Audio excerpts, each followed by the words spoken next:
Hi friends, அனைவருக்கும் வணக்கம். நாம் இன்னைக்கு ஒரு 5 மினிட்ஸில் செய்யக்கூடிய ஒரு லஞ்ச் பாக்ஸ் ரெசிபி தாங்க பார்க்க போகிறோம். சம்டைம்ஸ் நம்ம லேட்டாக எழுந்திரிச்சிருப்போம், வீட்லேயும் காய்கறி இருக்காது. அந்த டைமில் ரொம்ப டேஸ்ட்டாகவும் ஒரு 5 மினிட்ஸ்லையும் குயிக்காகவும் செஞ்சிடலாங்க. வாங்க இந்த டேஸ்ட்டான ரெசிபி எப்படி செய்யலான்னு பார்க்கலாம். வாங்க வீடியோக்குள்ளே போகலாம். அதுக்கு முன்னாடி நம்ம சேனலை சப்ஸ்கிரைப் பண்ணாத நண்பர்கள் ப்ளீஸ் சப்ஸ்கிரைப் பண்ணுங்கள். வாங்க இப்போ வீடியோக்குள்ளே போகலாம். இந்த ரெசிபி செய்கிறதுக்கு இந்த மாதிரி ஒரு அகலமான கடாய் எடுத்துக்கோங்க. 2 டேபிள் ஸ்பூன் ஆயில் சேர்த்துக்கோங்க.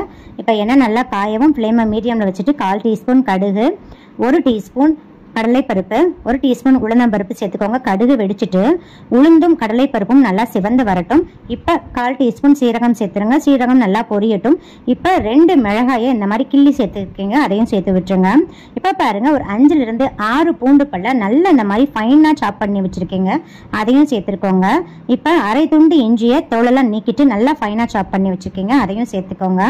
இப்போ அந்த இஞ்சி பூண்டோட பச்சை வாசனைலாம் போயிட்டு அந்த பூண்டு வந்து நல்லா சிவந்து வரணும். அளவுக்கு ஃப்ளேமை வந்து மீடியம் வச்சுட்டு நல்லா வதக்கி கொடுத்துருங்க. இப்போ பாருங்க, அந்த இஞ்சி பூண்டோட பச்சை ஸ்மெல்லாம் போயிடுச்சு, பூண்டும் நல்லா பொன்னிறமா சிவந்து வந்துருச்சுங்க. இந்த இஞ்சி பூண்டு நல்ல ஃப்ளேவர் கொடுக்குங்க. இப்போ 2 மீடியம் சைஸ் பெரிய வெங்காயம் நல்லா ஃபைனாக சாப் பண்ணி சேர்த்துருக்கேங்க, அதையும் சேர்த்துடலாம். சேர்த்துட்டு நல்லா வதக்கி கொடுத்துருங்க. அந்த வெங்காயம் வந்து நல்லா பொன்னிறமா சிவந்து வரணும், அந்த அளவுக்கு நல்லா வதக்கி கொடுத்துருங்க. நான் இன்னைக்கு 1 கப் ரைஸ் எடுத்திருக்கேங்க, அதாவது 2 பேர் தாராளமா லஞ்ச் சாப்பிடலாம், அந்த அளவுக்கு ப்ரிப்பேர் பண்ணியிருக்கேன். நீங்க ரைஸோட அளவு இன்க்ரீஸ் பண்றச்ச வெங்காயத்தோட அளவையும் இன்க்ரீஸ் பண்ணிக்கோங்க. இப்போ இது கூடயே 2 டேபிள் ஸ்பூன் வறுத்த வேர்க்கடலையே சேர்த்துக்கிறேங்க. இந்த சாதம் சாப்பிடுச்ச வேர்க்கடலை அங்கனங்கன கடிப்பதும் போது ரொம்ப டேஸ்டா இருக்குங்க. இது ஆப்ஷனல் தான், விருப்பப்பட்டா சேர்த்துக்கலாம். நெக்ஸ்ட் இது கூடயே 1 கொத்து கருவேப்பிலையும் சேர்த்துருங்க. சேர்த்துட்டு நல்லா வதக்கி கொடுத்துருங்க.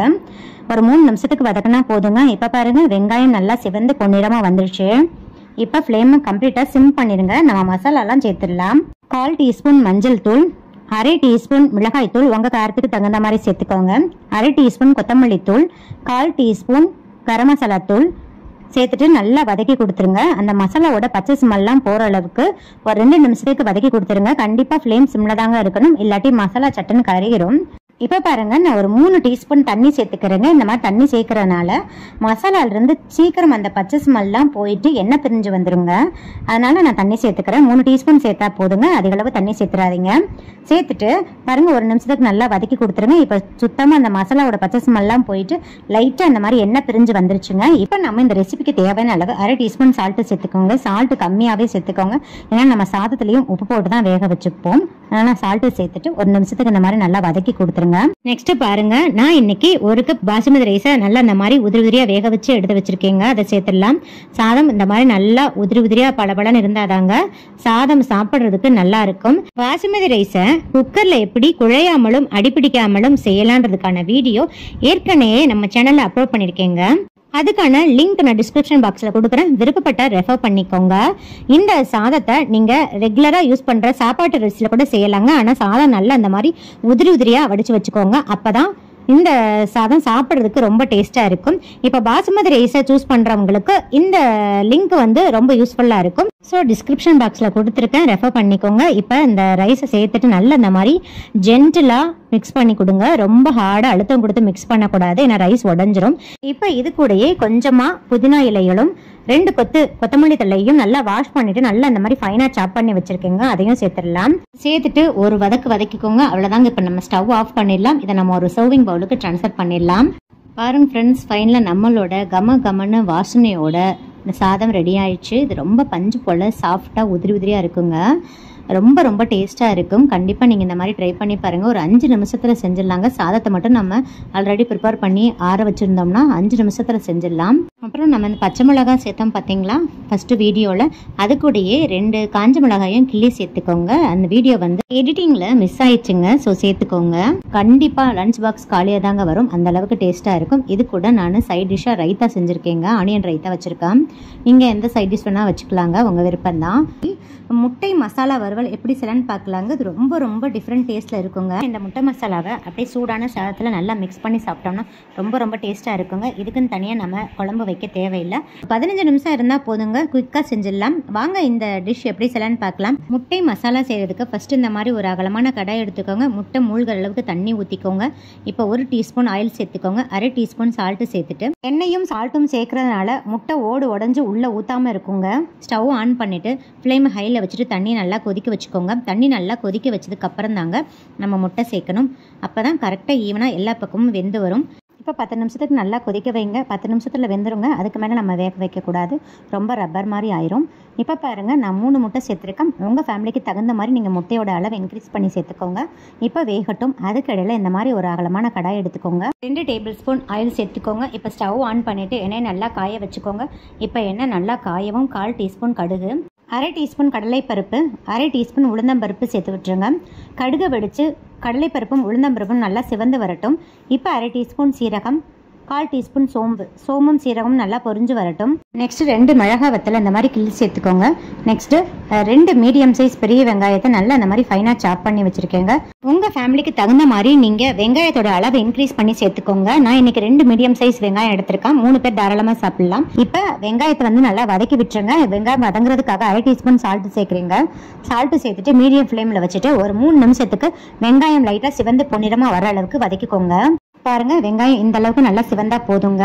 இப்போ 1 டீஸ்பூன் ஃபுல்லாக பொங்க இஞ்சி பூண்டு விழுது சேர்த்து விட்டுருங்க. இஞ்சி பூண்டு விழுது சேர்த்துட்டு நல்லா 1 நிமிஷத்துக்கு அந்த இஞ்சி பூண்டோட பச்சை ஸ்மெல்லாம் போகிற அளவுக்கு வதக்கி கொடுத்துருங்க. இப்போ இஞ்சி பூண்டு விழுதோட பச்சை ஸ்மெல்லாம் போயிடுச்சு. நெக்ஸ்ட் 2 கொத்து கருவேப்பிலையே சேர்த்துடலாங்க. நல்லா வாஷ் பண்ணிட்டு சேர்த்துக்கோங்க. இப்போ பாருங்க, ஒரு சிறிய சைஸ் தக்காளி எடுத்து நல்லா ஃபைனாக சாப் பண்ணி வச்சுருக்கேங்க. அதை சேர்த்துடலாம். தக்காளியோட அளவை இன்க்ரீஸ் பண்ண வேண்டாம். இப்போ தக்காளி சேர்த்துட்டு ஒரு நிமிஷத்துக்கு தக்காளி அந்த சாஃப்டாக வதங்கி வர்ற அளவுக்கு வதக்கி கொடுத்துருங்க. பாருங்க, இப்போ தக்காளி ஓரளவுக்கு நல்லா சாஃப்ட் ஆயிடுச்சு. நெக்ஸ்ட் 1/4 டீஸ்பூன் மஞ்சள் தூள். ஃப்ளேமை கம்ப்ளீட்டாக சிம் பண்ணிடுங்க, இல்லாட்டி நம்ம சேர்க்க போகிற மசாலா எல்லாம் சட்டுன்னு கருகிரும். நெக்ஸ்ட் 2 டீஸ்பூன் மிளகாய் தூள் சேர்த்து விடுறேங்க. உங்கள் காரத்துக்கு தகுந்த மாதிரி சேர்த்துக்கோங்க. நெக்ஸ்ட் 1/2 டீஸ்பூன் கொத்தமல்லி தூள் சேர்க்குறேங்க.